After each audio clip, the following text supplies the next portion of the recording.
La place que Jésus a dans votre cœur détermine votre relation avec Dieu. La valeur que Jésus a dans votre vie détermine la qualité de votre vie. Ne l'oubliez jamais, il est toujours le chemin. Même quand nous sommes nés de nouveau, il est toujours le chemin. Il est toujours la vérité. Et il est toujours la vie.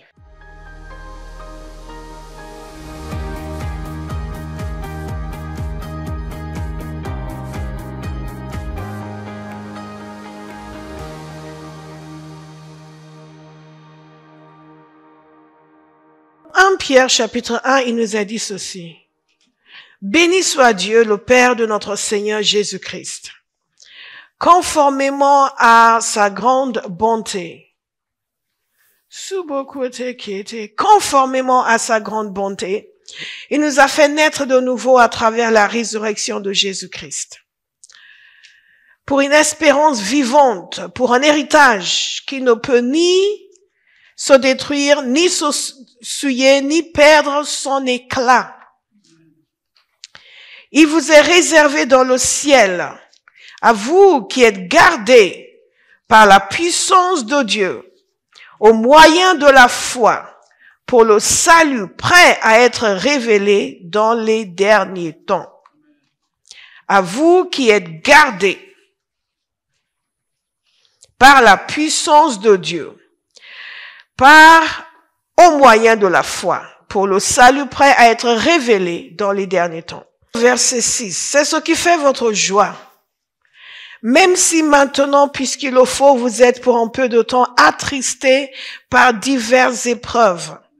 Ainsi, la valeur éprouvée de votre foi, beaucoup plus précieuse que l'or, qui est périssable et que l'on soumet pourtant à l'épreuve du feu, aura pour résultat la louange, la gloire et l'honneur lorsque Jésus-Christ apparaîtra. Vous l'aimez sans l'avoir vu. Vous croyez en lui sans le voir encore. Et vous vous réjouissez d'une joie indescriptible et glorieuse, puisque vous obtenez le salut de votre âme pour prix de votre foi. Les prophètes qui ont parlé de la grâce qui vous était réservée ont fait de ce salut l'objet de leurs recherches et de leurs investigations. Ils cherchaient à découvrir l'époque et les circonstances indiquées par l'Esprit de Christ qui étaient en eux lorsqu'il attestait d'avance les souffrances du Messie et la gloire dont elles seraient suivies. Il leur a été révélé que ce n'était pas pour eux-mêmes, mais pour vous qu'ils étaient au service de ce message. Les hommes qui vous ont prêché l'évangile par le Saint-Esprit envoyé du ciel vous ont maintenant annoncé ce message, dans lequel les anges eux-mêmes désirent plonger leur regard. C'est pourquoi, tenez votre intelligence en éveil. Soyez sobres et mettez toute votre espérance dans la grâce qui vous sera apportée lorsque Jésus-Christ apparaîtra. En enfant obéissant, ne vous conformez pas aux désirs que vous aviez autrefois, quand vous étiez dans l'ignorance. Au contraire, puisque celui qui vous a appelé est saint, vous aussi soyez saints dans toute votre conduite. En effet, il est écrit, vous serez saints, car moi, je suis saint. Je vous ai lu tout ce passage pour que vous voyez le contexte des quelques versets que je vais évoquer. Je passe au verset 23. En effet, vous êtes nés de nouveau, non pas d'une semence corruptible, mais d'une semence incorruptible, grâce à la parole vivante et permanente de Dieu. Car toute créature est comme l'herbe, et toute sa gloire comme la fleur des champs. L'herbe sèche et la fleur tombe, mais la parole du Seigneur subsiste éternellement. Cette parole est justement celle qui vous a été annoncée par l'Évangile.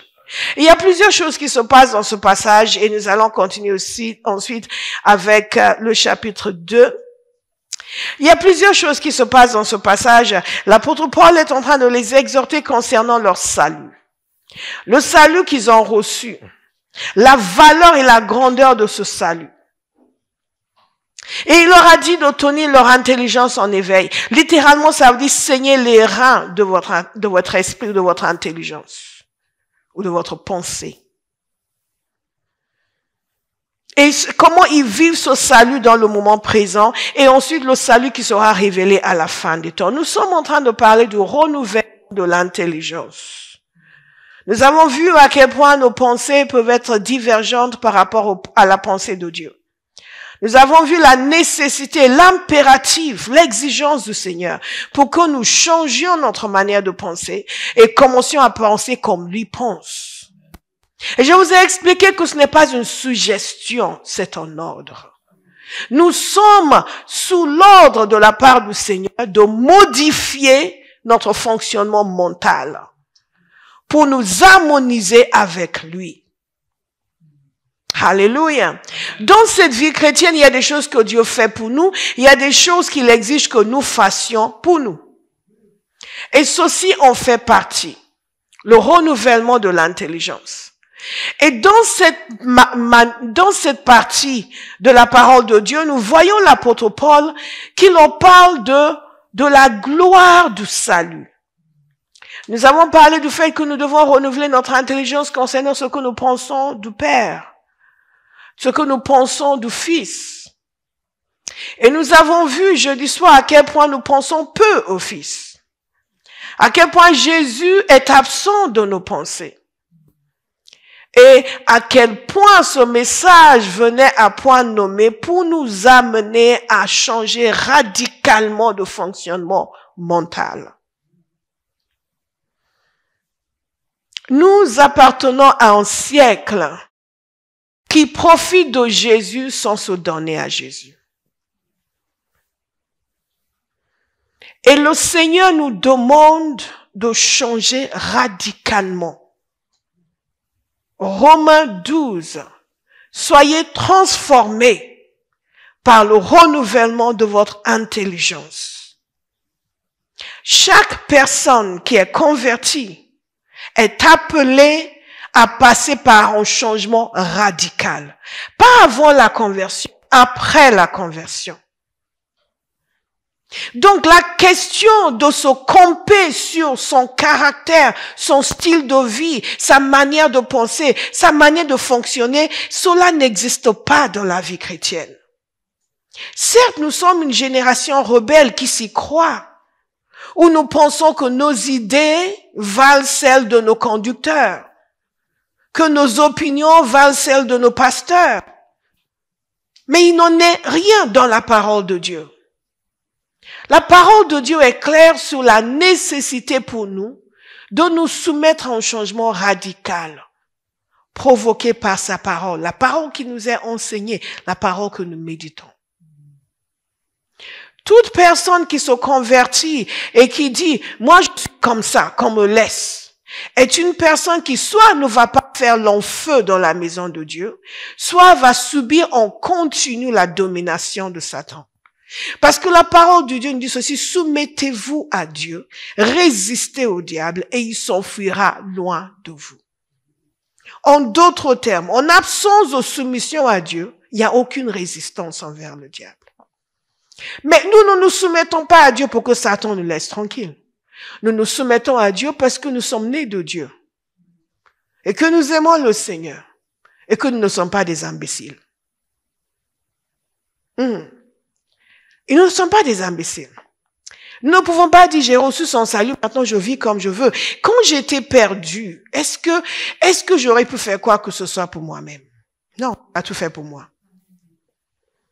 L'intelligence, c'est se rendre compte que cette personne qui a tout fait pour moi a quelque chose dont j'ai besoin. Et c'est quelque chose que je ne sais pas. Donc, il insiste sur le fait que nous devons, et je le répète, parce qu'aujourd'hui, dans l'église, tout le monde veut faire comme il veut faire. Et quand vous amenez les gens à voir que leur conduite n'est pas conforme à la parole de Dieu, ils se rebuffent. Pourquoi? Parce que nous avons transformé l'église en lieu d'encouragement, où nous cajolons les gens, nous les caressons dans le sens du poil, parce que notre objectif, ce n'est pas la sanctification, c'est notre agrandissement personnel. Nous voulons agrandir nos églises et agrandir nos ministères. Donc, les brebis peuvent faire comme ils veulent, c'est pas grave. Tant qu'ils viennent, tant que l'église est grande, tant que nous avons une renommée. Mais lorsque nous nous tenons dans le conseil de Dieu, nous savons que nous devons rendre des comptes pour chaque vie, ce que nous avons prêché, ce que nous avons enseigné. Et il en va de même pour chacun de nous, chacun de vous. C'est-à-dire, heureusement que je ne suis pas pasteur, non, mais chacun de nous est appelé à influencer quelqu'un. Dans vos conversations, je vois que tu aimes bien ma très chère Marie. Dans vos conversations, qu'est-ce que tu lui dis? Est-ce que les choses que tu lui dis l'amènent dans le sens du renouvellement de l'intelligence, de la soumission à Dieu, de le service de Dieu, d'aller dans le sens de ce que Dieu veut, ou est-ce que tu encourages ses faiblesses et sa désobéissance? Chacun doit rendre des comptes. Je vous invite à prendre au sérieux ce que je suis en train de vous dire. Parce que nos vies sont conditionnées par nos pensées. Et si nos pensées ne correspondent pas à la pensée de Dieu, nous sommes comme des païens. Et nous déshonorons le Seigneur. Nous devons porter notre pensée sur Jésus, mais sur sa personne. Et nous devons porter notre pensée sur le salut qu'il nous a donné. Quand vous méditez sur ce passage, vous ne pouvez pas vous ne pouvez qu'être émerveillé. Si vous méditez, pas juste si vous lisez, si vous méditez sur ce passage, vous ne pouvez qu'être émerveillé par l'émerveillement de Pierre. Vous me suivez? Pas uniquement par le texte, mais par l'émerveillement de l'apôtre Pierre quant à l'œuvre du salut de Jésus. Juste en lisant la manière d'écrire, vous voyez à quel point il était émerveillé. La question que je vous pose est ceci. Où est passé votre émerveillement? Où est passé notre émerveillement? J'ai rencontré une fois un jeune homme, devait à l'âge de petit. Dans le train, j'ai commencé à l'évangéliser. Certains m'ont déjà entendu parler. J'ai découvert qu'il était dans une église à Paris. Et je lui parlais de la rédemption et il ne savait absolument pas de quoi je parlais. Et il chantait à la chorale. Il chantait à la chorale parce qu'il aimait la musique. Il est instrumentiste aussi. Et donc, puisqu'il ne connaissait pas la rédemption, je lui ai parlé de la nouvelle naissance. Il ne savait pas de quoi je parlais. Une église évangélique. Donc, évidemment, il n'avait quand on lui parlait de Jésus, ça n'évoquait aucun émerveillement. Parce qu'il avait juste rejoint une église et Jésus ne signifiait rien pour lui. Posez, s'il vous plaît, la question à votre voisin, qu'est-ce que Jésus signifie pour toi? Posez bien la question. Qu'est-ce que Jésus signifie pour toi? Nous sommes une génération de chrétiens en danger d'assister au culte, de chanter, de danser, de faire des conférences, des grandes conférences et de mourir et d'aller en enfer parce que Jésus ne signifie rien pour nous. Et l'apôtre Pierre est émerveillé face à ce salut. Je vous pose encore une question. Où est votre émerveillement face au salut? Cet émerveillement est tel. Vous dites, qu'est-ce que ça va avec le renouvellement de l'intelligence? C'est justement ça. Quand vous renouvelez votre intelligence concernant le salut, et que vous preniez un passage comme celui que nous venons de lire, et vous méditez sur ce grand salut dont nous avons bénéficié, vous allez commencer à être émerveillé. Émerveillé par le salut que vous avez reçu. Émerveillé par le Fils qui a accompli cette œuvre du salut. Jésus va devenir infiniment précieux pour vous. J'ai fait un enseignement il y a peut-être 2-3 ans. J'ai dit, est-ce que Jésus est précieux pour vous ou simplement utile? Pour beaucoup d'entre nous, Jésus est très utile. Mais il n'a pas nos affections. Et ce que nous avons vu jeudi soir a été la preuve que malheureusement c'est le cas à Bauhaus aussi. Mais nous avons pris la décision de changer. Nous avons pris la décision de changer. Nous avons pris la décision de changer. Alléluia. Regardez ce qu'il nous a dit. Il nous a fait naître de nouveau à travers la résurrection de Jésus-Christ pour une espérance vivante. Une espérance vivante, c'est une espérance qui ne peut jamais disparaître. Combien de choses, de situations, d'opportunités sur la terre que nous avons deviennent des espérances mortes? Combien d'aspirations ne tiennent pas leurs promesses? Il nous a fait naître de nouveau à travers la résurrection de Jésus-Christ pour une espérance vivante. Je vous avais dit la semaine dernière qu'une des choses sur lesquelles nous méditons, c'est la résurrection de Jésus. Et voilà ce qu'elle a obtenu pour nous, pour un héritage qui ne peut ni se détruire, ni se souiller, ni perdre son éclat. Vous voyez, vous ne comprenez même pas ce que ça veut dire. Et c'est pour ça que l'on médite. Une espérance, Kamaseketa, qui ne peut ni se détruire, ni se souiller, ni perdre son éclat. Et Jésus a obtenu cela pour nous. Quelle que soit la situation où vous êtes, l'état où vous êtes, vous avez une richesse que personne ne peut vous voler. Amen. Ça ne peut ni se détruire, ni se souiller, ni perdre son éclat.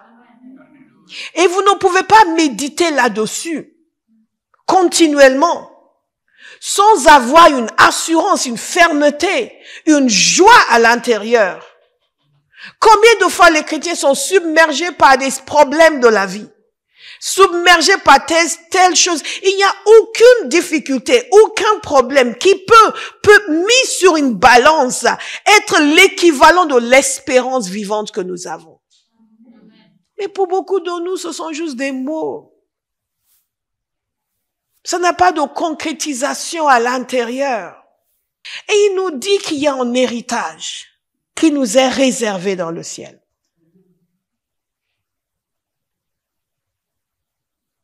Si un héritage nous est réservé, et c'est Dieu qui nous le réserve, il doit être quelque chose d'extraordinaire. Amen.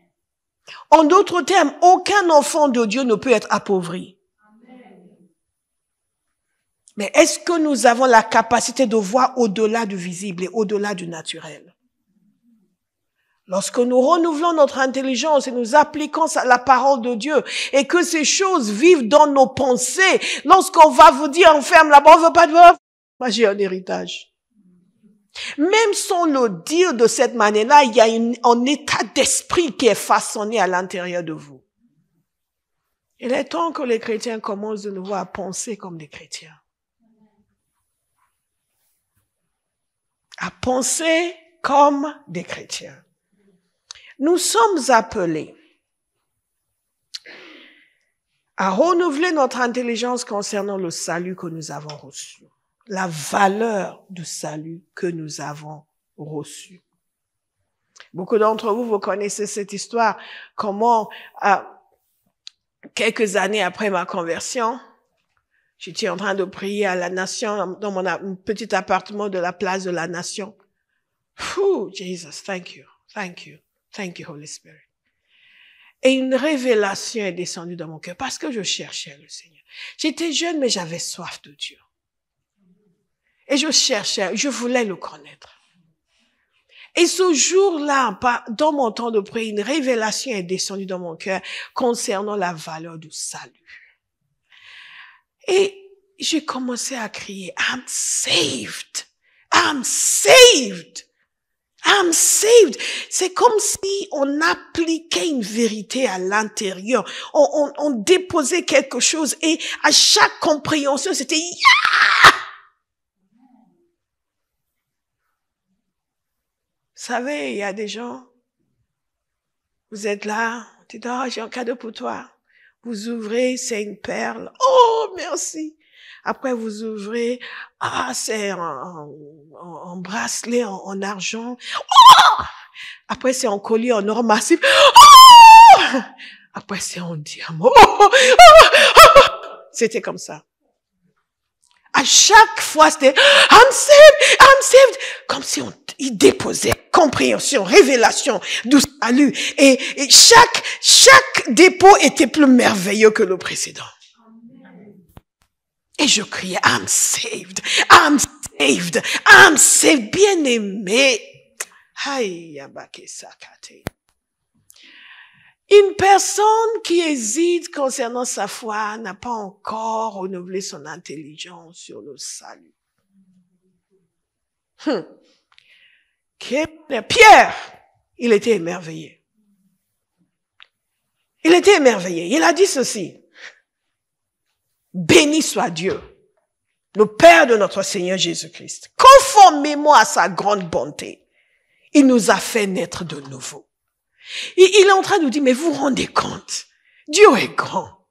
Il est tellement extraordinaire. Il nous a fait naître de nouveau à cause de sa grande bonté. Le chrétien moyen ne peut pas dire cela. Ils ne le sont pas. Oui, il sait qu'il est né de nouveau, oui. Mais ils ne le sont pas. Ça ne le saisit pas, ça ne lui prend pas les tripes. Mais nous sommes capables de nous extasier devant des choses futiles. Quelqu'un va dire, je vais renouveler mon intelligence. Purifier ma pensée. Laisser la parole de Dieu m'habiter. Et ouvrir mon entendement pour saisir la valeur des choses éternelles. Alléluia. Vous pouvez dire, oui, mais pasteur, non. Ou vous pouvez dire, mais je veux. Parce que c'est donné à tous. Pierre était émerveillé. Je serai toujours émerveillé. Je dis toujours, Seigneur, Lord, I must always find you magnificent. I must always marvel at you, Lord. Je vais être constamment émerveillé parce que tu es merveilleux. Donc, je dois voir quelque chose en continu de cette merveille qui est Dieu. Nous devons renouveler notre intelligence sur le salut. Parce que nous venons à Dieu de différentes manières. Nous pouvons très bien rester sur le fait que, comme je dis toujours, je n'arrivais pas à dormir, je suis venu à Jésus et maintenant je peux dormir. Et je dis toujours encore, Jésus n'est pas un somnifère. Il y a infiniment plus dans le salut que ce que vous savez. Et c'est pour cela que certains choix mauvais sont faciles à faire. Parce que nos pensées ne sont pas habitées par la grandeur du salut que nous avons reçu. Est-ce que vous me suivez?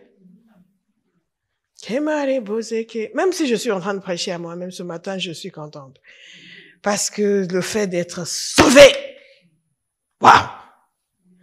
Parfois, vous annoncez l'évangile aux gens qui ne sont pas convertis. Et ils vous regardent, vous disent, sauvé de quoi? Vous voyez qu'ils ne comprennent rien. La tragédie, c'est qu'il y a des gens qui disent être convertis qui ne comprennent toujours rien. Et ils vous disent, c'est from what? Et ils ne sont pas méchants, ils ne comprennent pas. Mais est-ce que vous comprenez? Est-ce que vous comprenez? Parfois, vous voyez des gens qui disent oui, j'avoue, je suis chrétien, mais en fait, moi, je comprends pas pourquoi. Tu ne comprends pas, demande la compréhension. Ce n'est pas parce que tu ne comprends pas que ce n'est pas vrai. Mais les gens passent leur vie à l'église sans comprendre grand chose. Ils sont cherchés à comprendre. Nous allons chercher à comprendre. Un héritage qui nous est réservé. Que personne ne peut nous voler. Que personne ne peut nous détruire. Qui ne peut se souiller. Qui ne peut se corrompre.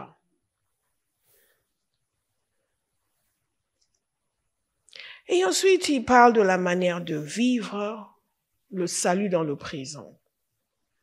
Et regardez, il dit, c'est ce qui fait notre joie. Quand vous méditez sur des passages comme cela, arrêtez-vous pour vous demander, est-ce que cela fait ma joie?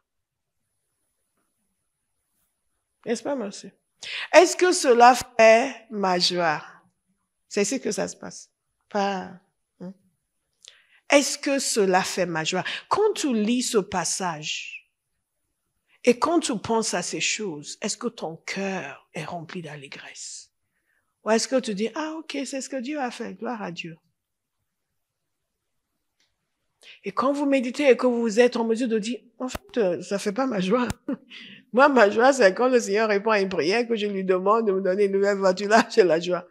Ma joie, c'est quand je prie le Seigneur, il faut que je dorme bien cette nuit, il faut pas que je sois fatiguée le matin. Et quand je me réveille le matin, j'ai bien dormi et je ne suis pas fatiguée. Là, j'ai la joie. Mais de méditer sur le fait qu'il y a un héritage qui m'est réservé au ciel, ça ne fait pas ma joie. Soyez honnête avec le Seigneur et dites-le lui, ça ne fait pas ma joie, ce qui veut dire que je n'ai pas compris. Et que cette réalité n'habite pas mes pensées. La pensée d'un homme et une femme nés de Dieu doit être remplie de son héritage céleste. Une conscience d'appartenir à un autre monde, avec d'autres codes, et d'avoir des biens immatériels, indestructibles. Est-ce que vous êtes là? Ou mon anglais est trop compliqué? Et donc, il parle de ce salut dans le temps présent. Regardez, Pierre dit ceci. Vous êtes, et ce qui fait votre joie, même si maintenant, puisqu'il le faut, vous êtes pour un peu de temps attristés par diverses épreuves. Vous voyez comment la joie peut aller de pair avec des épreuves qui momentanément peuvent vous attrister, mais cela n'enlève pas la joie parce que votre joie est basée sur un héritage qui ne peut se corrompre ni se souiller. Donc, il y a des difficultés passagères.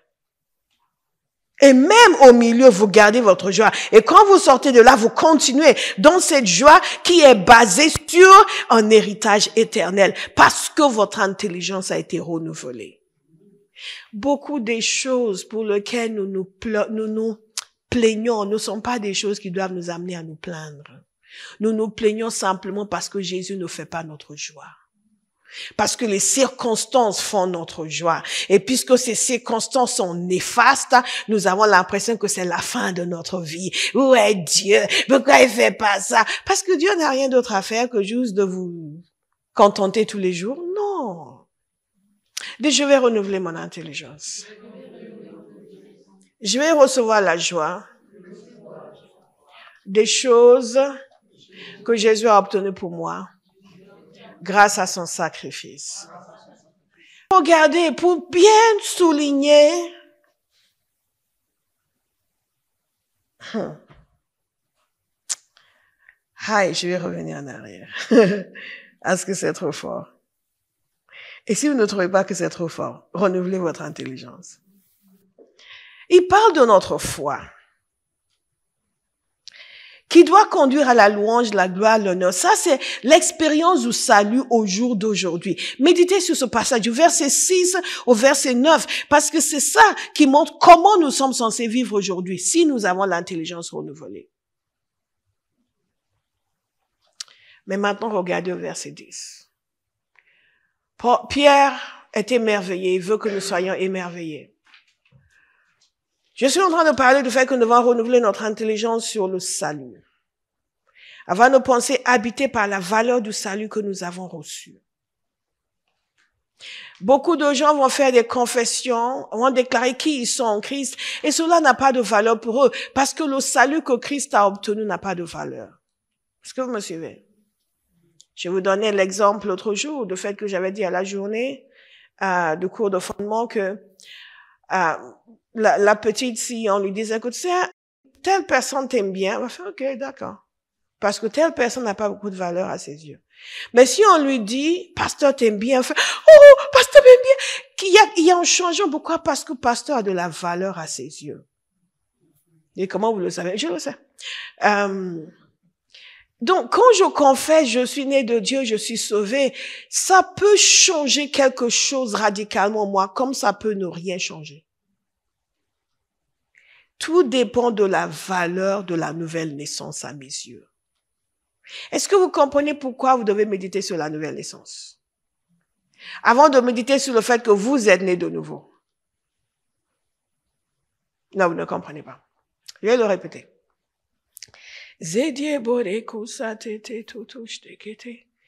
Regardez la belle veste de madame ici présente. Cette belle veste de marque, elle peut me la donner. Et puisque je connais sa valeur, quand je la porte, je la porte avec un certain aplomb, n'est-ce pas?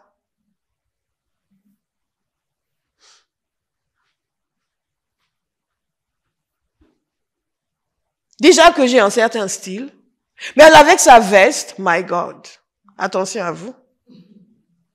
Quand j'arrive, I'm stepping out with style. Parce que je connais sa valeur. Elle peut la donner à la petite à cause de son jeune âge. Elle va dire, ah, mais cette veste, elle est bien, ok, je vais la porter. Et elle va la porter, après elle rentre à la maison, elle la jette dans un coin. Moi, je vais rentrer, je vais la prendre, je vais la mettre, lui donner une place spéciale, n'est-ce pas? Et je vais porter cette veste différemment. Pourquoi? Parce que je connais sa valeur. Nous sommes tous nés de nouveau. Mais certains d'entre nous, nous portons cette nouvelle naissance différemment. Nous vivons cette nouvelle naissance différemment. Nous affirmons cette nouvelle naissance différemment. Nous entrons quelque part, nous savons que nous sommes les gens les plus puissants dans cette salle parce que nous sommes nés de nouveau. Il y aura quelqu'un d'autre qui est né de nouveau qui entre là-bas qui dit, tous ces gens sont riches. Tous ces gens, j'espère qu'ils vont me donner une place. Je vais m'asseoir ici, que personne ne me chasse. Mais nous sommes tous nés de nouveau, n'est-ce pas? Mais nous portons cela différemment. Et le fait d'être né de nouveau fait quelque chose de différent à l'intérieur de nous. Parce que certains ont renouvelé leur intelligence sur la valeur de la nouvelle naissance, d'autres non. J'ai déjà été dans des endroits où je suis arrivée en tant que chrétienne, je me suis affirmée. Les gens ont dû me respecter. Et j'ai pris position sur certaines choses. Et les gens ont fini, mais un tel aussi n'était pas un chrétien. Oui, mais lui, vous comprenez? Il y a d'autres, mais qui ne connaissent pas la valeur de la nouvelle naissance. Ce que vous faites de votre intelligence va déterminer ce que Dieu fera de votre vie. Cela va déterminer ce que vous allez recevoir de Dieu. Ce que vous allez oser entreprendre pour Dieu. Il y a des gens, vous leur dites, on va commencer une œuvre dans tel ou tel endroit, ils vont avoir peur de participer. Oui, mais je sais pas, mais je sais pas comment, mais parce que vous ne savez pas qui vous êtes. Vous ne savez pas qui vous êtes. Nous avons été envoyés pour terrifier les ténèbres. Pas pour nous soumettre aux ténèbres. Mais pourquoi vous êtes terrifiés? Parce que vous n'avez pas renouvelé votre intelligence. Pas parce que les ténèbres sont puissantes. À chaque fois que Satan vient vous déranger et que vous êtes affecté, il y a quelque chose que vous ne savez pas. Vous me suivez? Donc, lorsque nous parlons de méditer sur le salut, certains pensent que, ouais, mais c'est ennuyeux. Si vous trouvez le salut ennuyeux, ou vous n'êtes pas sauvé, ou vos problèmes sont graves. C'est la base de notre existence. C'est la base de notre vie avec Dieu. C'est la base de la relation que nous avons avec le Père. Et c'est là le trésor qu'il nous a offert. Et c'est en regardant cela de près, en méditant de près sur tout ce que comporte ce salut que nous avons en Jésus, que notre intelligence est renouvelée, que la foi naît à l'intérieur de nous, que la force nous est donnée, que nous prenons notre place en tant qu'enfants de Dieu, les agents de Dieu dans leur génération. Vous n'avez pas besoin que quelqu'un vienne faire la délivrance pour votre famille et enlever tout ce que vos ancêtres ont fait. Si besoin, on le fera pour vous, mais vous n'en avez pas vraiment besoin. Vous avez juste besoin de renouveler votre intelligence sur le salut que vous avez reçu et tous les tenants et aboutissants de ce salut. Quand vous comprenez, vous comprenez. Je vous assure. Non seulement vous comprenez, mais les ténèbres aussi savent que vous avez compris. Ah oui, ah oui, ah oui. Ah oui. Vous comprenez? Nous allons comprendre. Parce que nous allons méditer. Nous allons comprendre. C'est tellement extraordinaire. Ça, c'est un de mes passages préférés dans la Bible. C'est pasteur toujours. Oui, j'en ai plein.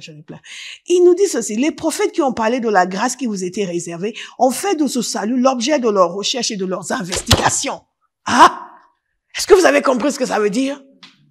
Que les prophètes, les Ésaïe, les Michée, les Jérémie, mais Moïse, annoncer la venue du Messie, qui ont annoncé le salut, ils ont cherché à comprendre, ils ont cherché à tout saisir et savoir c'est quand est-ce que ça va se passer, qu'est-ce qui va se passer.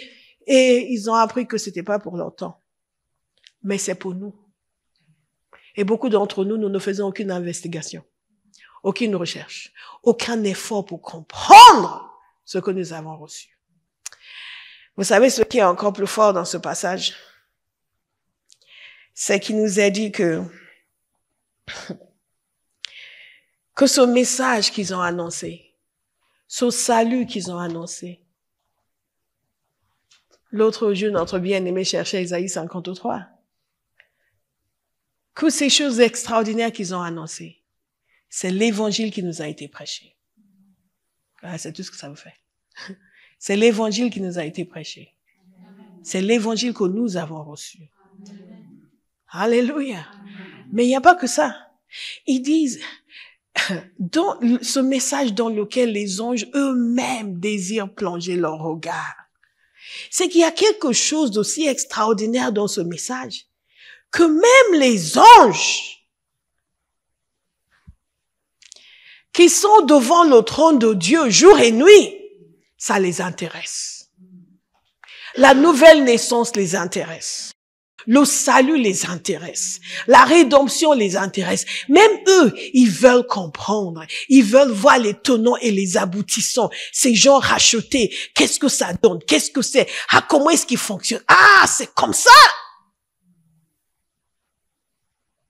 Et nous nous contentons de recevoir et ensuite de lire un peu la Bible, de prier un peu, de trouver que pourquoi on doit aller à l'église 2 fois par semaine.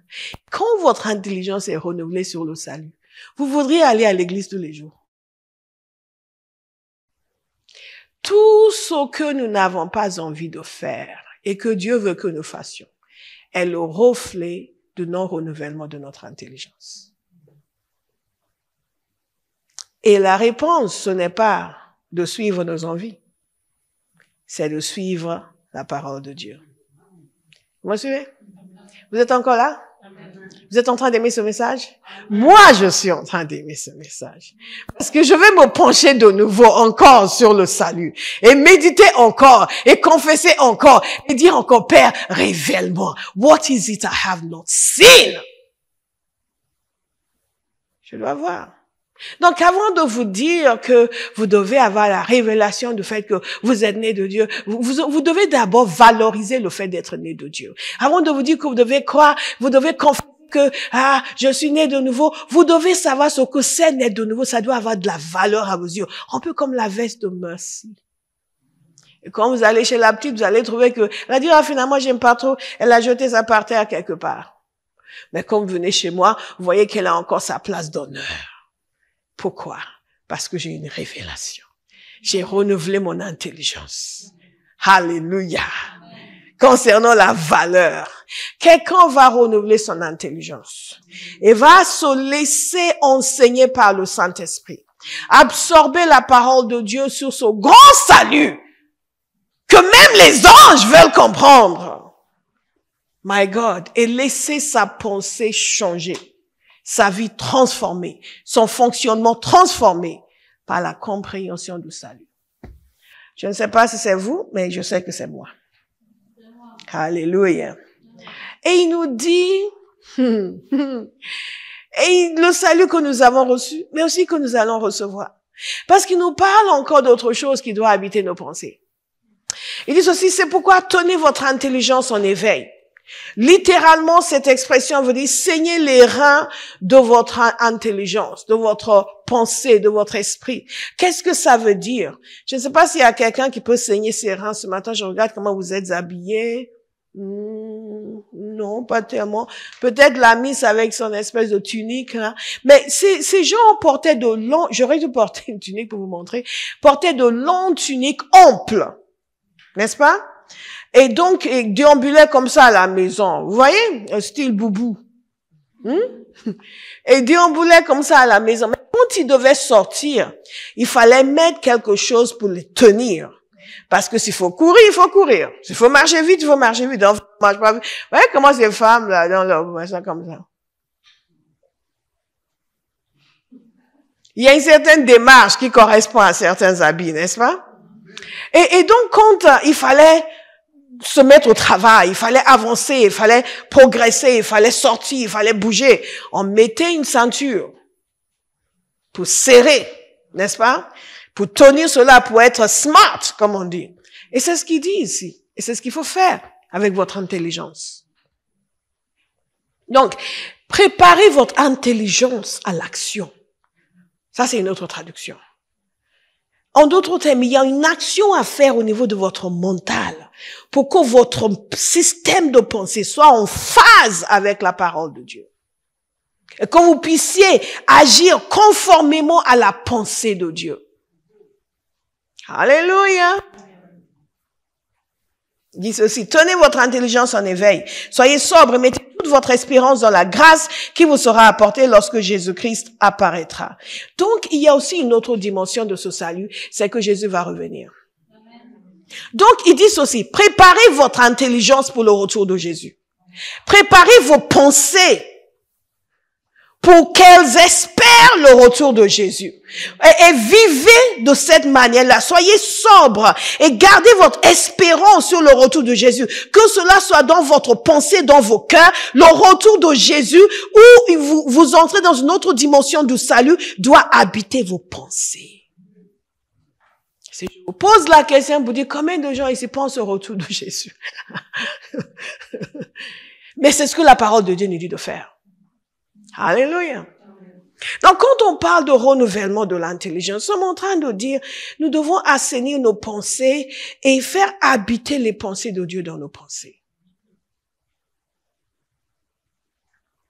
Ce n'est pas uniquement dire, ah, je suis fort, je suis puissant. Non, non, non. Si vous dites juste, je suis fort, je suis puissant, et que vous ne connaissez pas celui qui vous a rendu fort et puissant, vous êtes faible. Vous pouvez le dire autant que vous voulez. Le jour où quelque chose vient pour vous écraser et vous ne connaissez pas celui qui vous a rendu fort et puissant, cela va vous écraser. Parce que notre force n'est pas en nous-mêmes, notre force est dans celui qui est fort et qui nous a fortifiés. Si vous connaissez celui qui est fort et qui nous a fortifiés, vous serez fort. Même sans le dire. C'est bien de le dire, mais même sans le dire. Alléluia. Nous renouvelons notre intelligence sur la personne du Père, du Fils, du Saint-Esprit, sur le salut qui nous a été obtenu, sur le retour de Jésus. C'est ce que nous dit l'apôtre Pierre ici. Nous devons avoir nos pensées prêtes à l'action, préparées, prêtes à agir, à servir, à faire tout ce que Dieu nous demande en attendant le retour de Jésus. Nous sommes un peuple en voyage sur la terre. Nous sommes des étrangers sur la terre. Et Pierre, quand il écrit cette lettre, il écrit à tous ceux qui sont dispersés, qui sont étrangers. Ah, c'est une autre pensée qui doit nous habiter, que le chrétien est étranger sur la terre. Nous sommes dans le monde, mais nous ne sommes pas du monde. Donc nos pensées sont habitées par une autre réalité. Mais bon, c'est la seule réalité qui habite nos pensées, c'est mon mari doit revenir.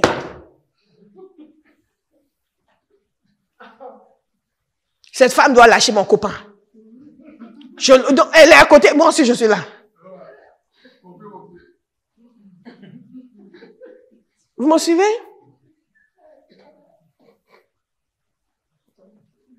Toi, on va parler, hein? Parce que je pense qu'il a une expérience en la matière. Mais il est sauvé maintenant. Amen. Alléluia. Encore des choses meilleures le concernant. Amen. Alléluia. Nous sommes préoccupés par des choses qui n'ont pas une valeur éternelle. Je vous ai dit comment un jour, j'étais à l'église, tranquille. Et j'entends une femme me pointer, interpeller son mari. Elle regardait pas ma manière de louer, elle regardait mes cheveux. Ah oui, j'ai une perruque comme ça. Tu vois sa perruque? Je dis, hey, Jesus! Merci. En plein culte. Et il y a des chrétiennes comme ça. Tout est dans les cheveux, les faux, bien sûr. Tout est dans les ongles. Tout est dans le maquillage. Tout est dans les habits. Regardez, c'est un truc de marque. Pendant le culte. Pendant le culte. Elles sont en train de regarder là. Oh, c'est pas un truc de marque. Oh, mais c'est joli comme c'est ça. L'esprit est en train d'agir. Toucher les gens. Les anges sont là. Ils sont là. Tu as vu ça? Regardez ça, sa chemise. Non, moi, il y a 2 saisons, ça. Ça, c'est un truc de dégreffé, ça, c'est un truc de dégreffé. Bon, louons le Seigneur. Louons le Seigneur. La superficialité. La superficialité. Parce que nos pensées ne sont pas habitées par des choses saines. Je vous dis toujours, nous n'avons que 24 heures en une journée. Nous n'avons pas assez de temps pour méditer Jésus et méditer la robe de la voisine. On n'a pas assez de temps. Ni même méditer le mal que l'on veut faire à quelqu'un. Il y a des gens qui font du mal et pensent que vous allez les... Vous n'avez pas le temps. Est-ce que vous avez eu le temps? Non. Vous avez passé votre temps à méditer sur la rédemption. Kebari bobo zekete kwate. Je te crois, c'est qui est en train de m'écouter ce matin? Zeketa beza beta keta. Lady kumanes dakate tita base kete keba. Nous méditons sur le retour de Jésus. Nous méditons sur le grand salut qui nous sera donné à son retour. Nous appliquons nos pensées à la vérité. Et en appliquant nos pensées à la vérité, nous sommes en mesure de surmonter toutes les épreuves et les difficultés de la vie. Parce qu'il y a un certain détachement. Quand vos pensées sont habitées par Dieu, par le salut, les grandes choses de Dieu, vous avez un certain détachement vis-à-vis de certaines choses. Vous n'êtes pas écroulé comme vous auriez été avant. Il y a une certaine distance. Et c'est comme si le Saint-Esprit, il vous garde. Il met une barrière entre vous et tout cela. Mais il y a des gens, non, il n'y a pas, dès que ça arrive, on va prier. Seigneur!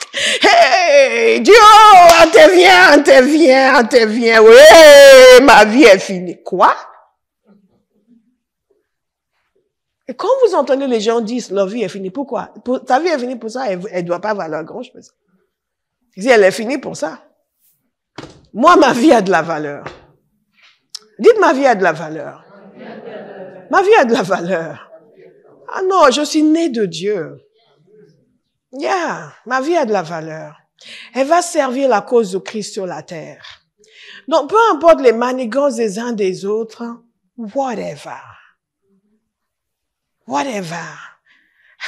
m'entendrez jamais dire, hey, c'est fini, ma vie est finie. Ma vie est finie à cause de tes bêtises? Never. La seule personne qui peut finir votre vie, c'est Jésus. Vous me suivez? Quel que soit ce que les gens font, vous dites, I shall rise, I shall mount, I am unstoppable. Vous avez compris mon chinois? Je vais monter, je vais avancer, rien ne peut m'arrêter. Même si vous êtes en larmes, vous êtes déçus, vous êtes trahis, on a tous été là. Mais il y a une révélation supérieure qui nous habite. La révélation de la grandeur du salut dont nous avons bénéficié et de l'utilité impérative de nos vies pour Jésus. Vous ne pouvez pas me casser. Non. J'ai un travail à faire pour Jésus sur la terre. Parce que je ne peux pas négliger un si grand salut. Vous me suivez? Vous me suivez? Bien aimé, quelqu'un peut vous faire pleurer momentanément, mais ça ne doit pas continuer pour la vie. Parce que votre vie a infiniment plus de valeur que ça. Et aucune perfidie ne doit laisser une marque indélébile sur votre existence. Quand nous portons nos regards sur le retour de Jésus, nous sommes remplis d'espérance. Nous sommes remplis de joie. Nous n'avons jamais le sentiment de désespoir, comme si c'était fini. Dites à quelqu'un, ce n'est jamais fini. Ce n'est jamais fini. Parfois, les gens sont dans des situations parce que, hey, on va faire comment? Et tout semble bloqué et ils oublient qui ils sont. Et ils oublient qui est leur sauveur. Et ils oublient le grand salut dont ils ont bénéficié. La parole de Dieu nous dit ceci, que celui qui nous a donné son Fils, ne nous donnera-t-il pas toute autre chose? Donc, quand il n'y a pas d'issue apparemment et pas de solution, il suffit de dire, Père, tu m'as donné ton Fils. Jésus est venu sur terre pour sauver les perdus. Il est mort à la croix pour mes péchés. Il a été enseveli. Il est ressuscité le 3e jour. Et grâce à sa résurrection, j'ai accès à cette nouvelle naissance. Et il est assis à la droite du Père. Et je suis assis avec lui dans les lieux célestes. Hi, my God. Au-dessus des puissances, des principautés, des autorités, des dominations. Il a tout mis sous ses pieds. Et il l'a donné pour chef suprême à l'église. Donc, il a tout mis sous mes pieds. Et cette circonstance est sous mes pieds. Et elle ne peut pas me déprimer parce que mon cœur est rempli de joie. J'attends le retour de Jésus. Mon espérance est réservée pour moi. J'ai un héritage au ciel qui ne peut se souiller, ni se détruire, ni se corrompre. Ce n'est pas fini. Au lieu de ça,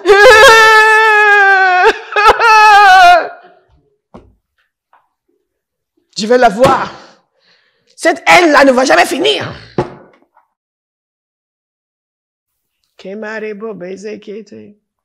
Nous chantons notre chant. Jésus a plus de valeur pour nous que ce que nous savons et nous devons savoir.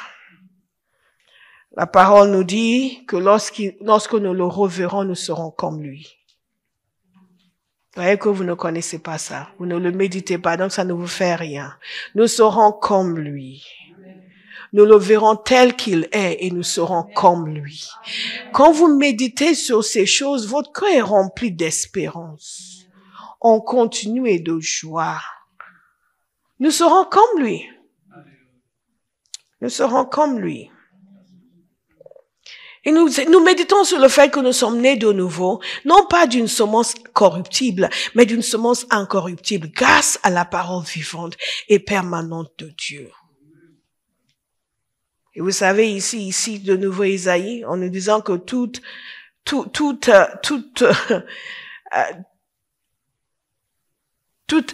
créature est comme l'herbe, et sa gloire comme la fleur des champs.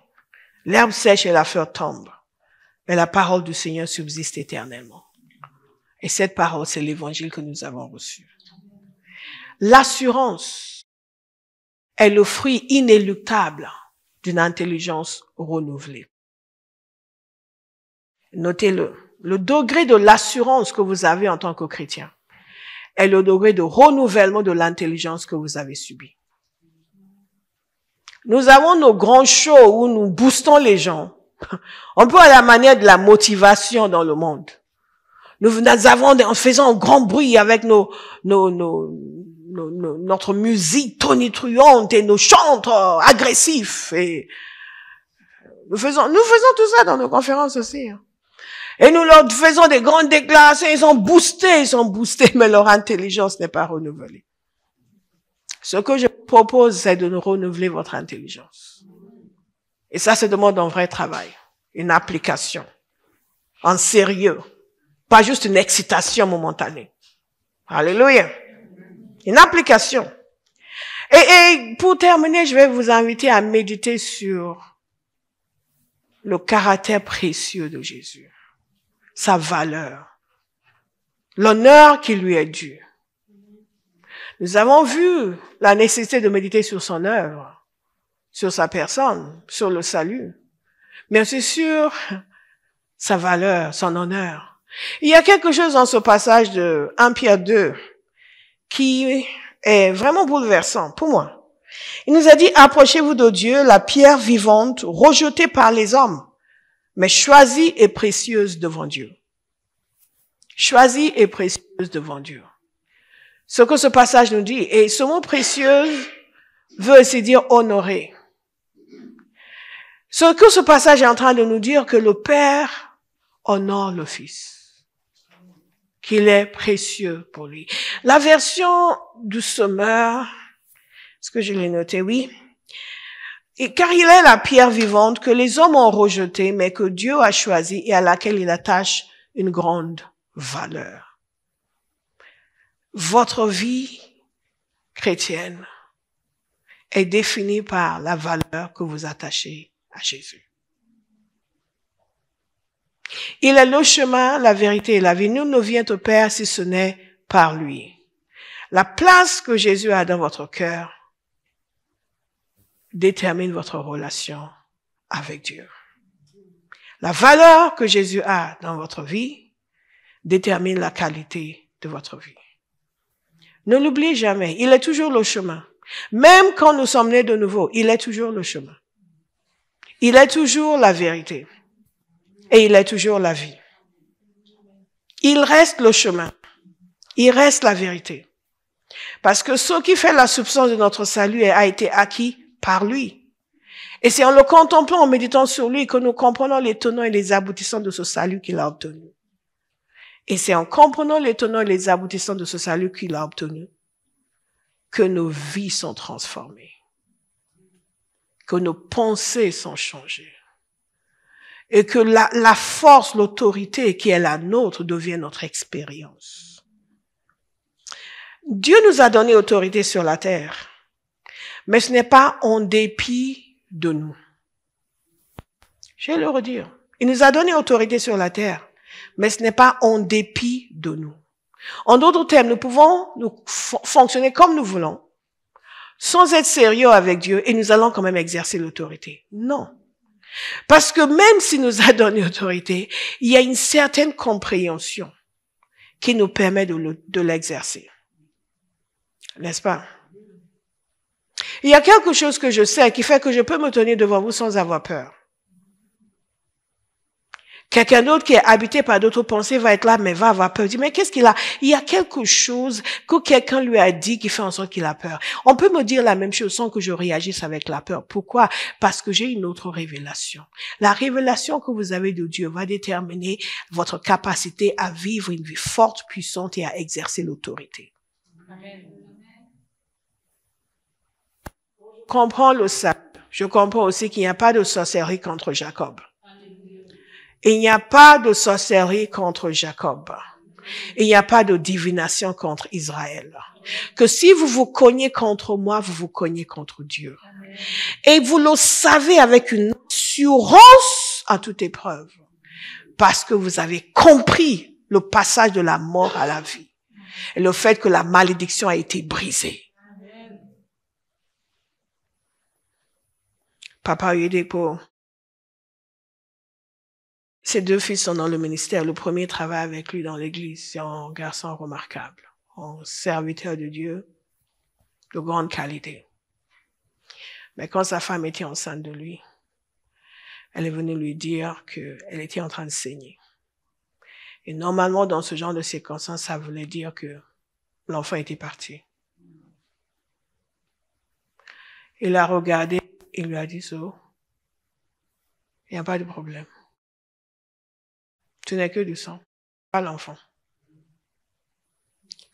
Je vais manger maintenant. Je vous assure. S'il avait cédé à la... Pourquoi? Parce qu'il savait qui il était. Et pour lui, aucun démon ne pouvait venir lui prendre son enfant. Il n'était pas question. Donc même le démon lui-même s'est dit, bon, il faut laisser. Il faut laisser. Ici, ça passe pas.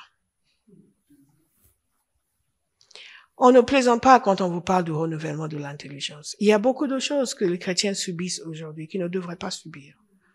S'ils avaient davantage la conscience de la grandeur de leur salut. Et s'ils vivaient dans cette autorité que Dieu nous a donnée, mais qui est le résultat de la révélation. Ce que Jésus a obtenu pour nous à la croix. Et de l'attention que nous portons à la personne de Christ. Quelle valeur est-ce que Jésus a à vos yeux? Si Jésus a une grande valeur à vos yeux et que l'honneur de Jésus, comme il nous a dit ici, il est précieux, il est honoré, et qu'il est honoré en vous. Vous exercez facilement l'autorité sur les puissances des ténèbres. L'honneur que vous avez dans votre cœur, dans vos pensées pour Jésus, c'est ça le degré d'autorité que vous exercez. Les gens veulent chasser le démon et chasser Jésus aussi.